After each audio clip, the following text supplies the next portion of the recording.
Good morning, everyone, and welcome to all of our newcomers. We're embarking today on a brand new limud, a new learning seder in halacha. We're starting the words of the Rambam Mishnah Torah, Sefer Hamada, as we will discuss what that is. And as is our custom, we're going to spend today with a short biographical sketch of the author of this tremendous work, the Rambam, just so we should have an appreciation and an understanding of the godless, of the greatness of who the person was, where he's coming from, what his life was like, to put into perspective how great this work truly is. So the Rambam is famously called the Rambam because his name was Rav Moshe ben Maimon. His name was Moshe, his father was Maimon, and the acronym of that is Ram, the Rav Moshe ben Maimon, the Rambam. He was born in Cordova, Spain, on the 14th day of Nisan, which is Erev Pesach, in the year 4895 in the Hebrew calendar, which is 1135 on the regular calendar. So, and he lived from 1135 until 1204, 69 years old. And the 69 years of the Rambam, he was one of the most prolific and accomplished writers of Yiddishkeit, of Judaism, that we'll ever see. His father, Maimon, was a direct descendant of David HaMelech, of King David. He was also one of the Dayanim, one of the judges in the rabbinical court over there in Cordova. His mother passed away when he was a small child, and therefore he was raised primarily by his father. At the age of 13 years old, the family had to flee Cordova because there was a fanatic Islamic sect that took over to control the city, and the Jews were attacked by rioters, and the synagogues were destroyed, and Klal Yisrael had to go they had to run. And the Rambam and his family ran at that time as well. They traveled from place to place. They were looking for an area where they could relocate, but they couldn't really find anything suitable in Spain. So it was Rav Moshe, the Rambam, his father, and his younger brother David. They moved to Fez, Morocco for 5 years. Once again, the Almohads, who was this fanatical sect of Muslims, came about and began forcing them out of the land.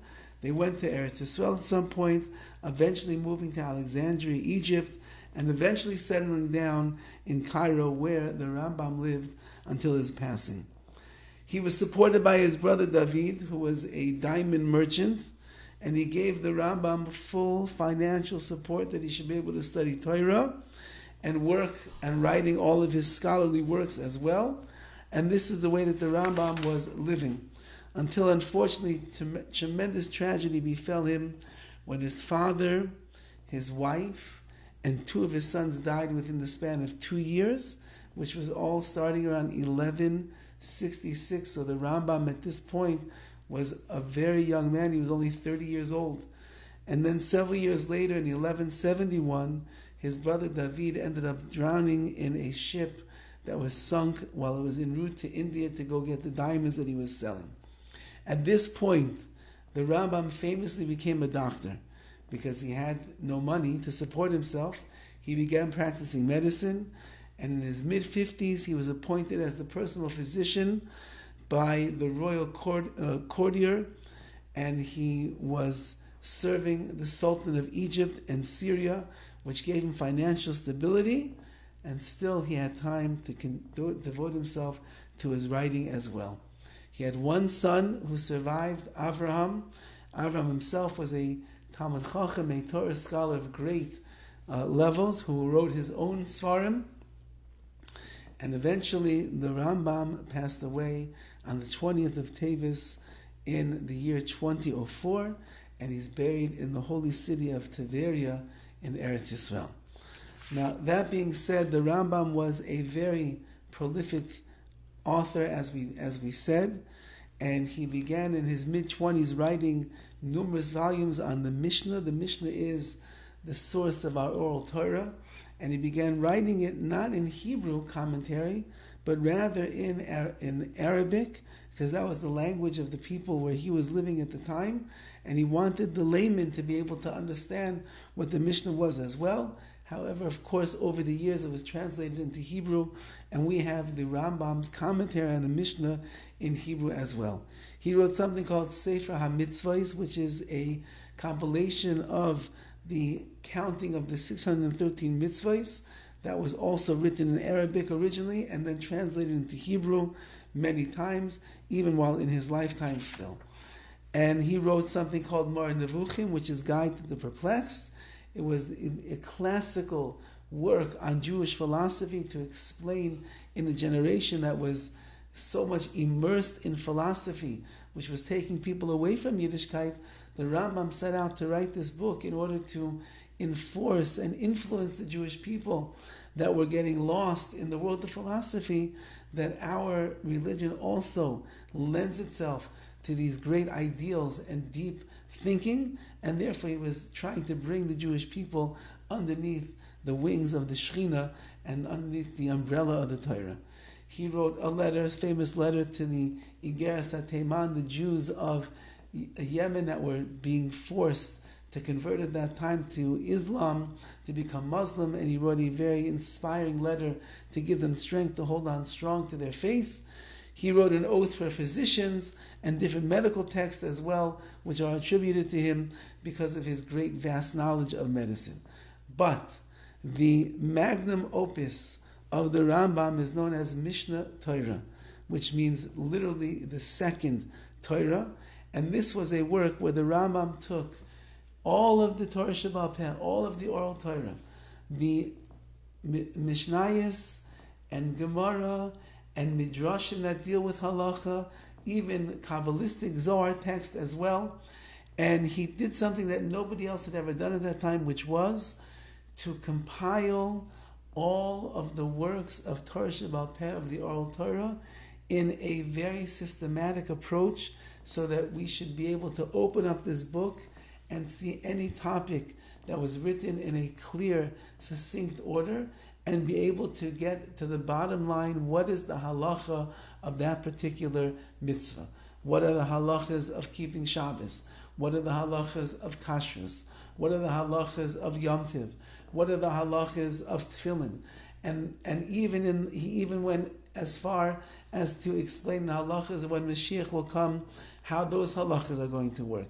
The Rambam did something that was never done before. The Gemara itself is many of the topics of halacha, of mitzvahs, are spread out throughout the entirety of the Talmud. And in order to understand one mitzvah, you might have to go to several different tractates to be able to get to codify and call the laws.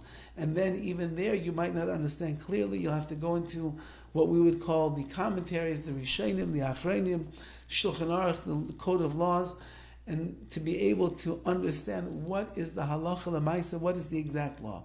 The Rambam did this all in the Mishnah Torah. This is a work that he wrote between the years 1170 and 1180, which means we're talking about a man that is 35 to 45 years old. Is at a time that he lost his father and his wife and his two children, and he loses his brother in the middle of this as well. And the Rambam is writing, and he's also at this point living in Mitzrayim, in Egypt. So he's already a doctor at this point as well. He's writing a magnum opus of such likes that there has never been anything like this. There never was anything like this, and there never will be anything like this as well. The Rambam said, if all you have time to do is learn my Mishnah Torah, and you don't have time to open up the Gemara and other Svarim, you will be covered. You will know how to live your life as a Jew. And the Mishnah Torah has been something that is studied in depth in all yeshivas for hundreds and hundreds of years already. Every word of the Rambam is looked into, the way that he writes, what he says, why he puts certain halachas in different places, so on and so forth. It is one of the greatest contributions that we have to Jewish halachic literature, and this is the Mishnah Torah, which we're going to begin learning Be'ez Hashem starting tomorrow. We're starting with Sefer Hamada. Sefer Hamada, Mada is literally a language of deya, of knowledge and thought, and it encompasses many fascinating topics, from Amunah to Bechira free will, to taking care of oneself, to correcting and refining one's midas, to the laws of Avodah Zarah, idol worship, and how it got to where it was, and what that entails, so on and so forth. There is a lot that is in there that is tshuva, repentance. There's a lot that is in there that's going to give us tremendous insights into the life of a Jew, and just how precious it is to have a Torah and a mitzvah that is going all the way back to Har Sinai, that Moshe Rabbeinu himself passed over to Klal Yisrael, passed down generation. It got to the Rambam, and the Rambam codified things so that in every generation we should be able to go straight back to our Masorah, to our transmission of Torah Sinai, Torah that was given in Har Sinai. And the Rambam has done a tremendous service to Klal Yisrael. From his words we are still living on to this very day. So Be'ez Hashem Yisbarach, tomorrow we will begin to embark in Mishnah Torah, Sefer HaMadeh, the words of the Rambam, Rav Moshe ben Maimon. Have a wonderful day.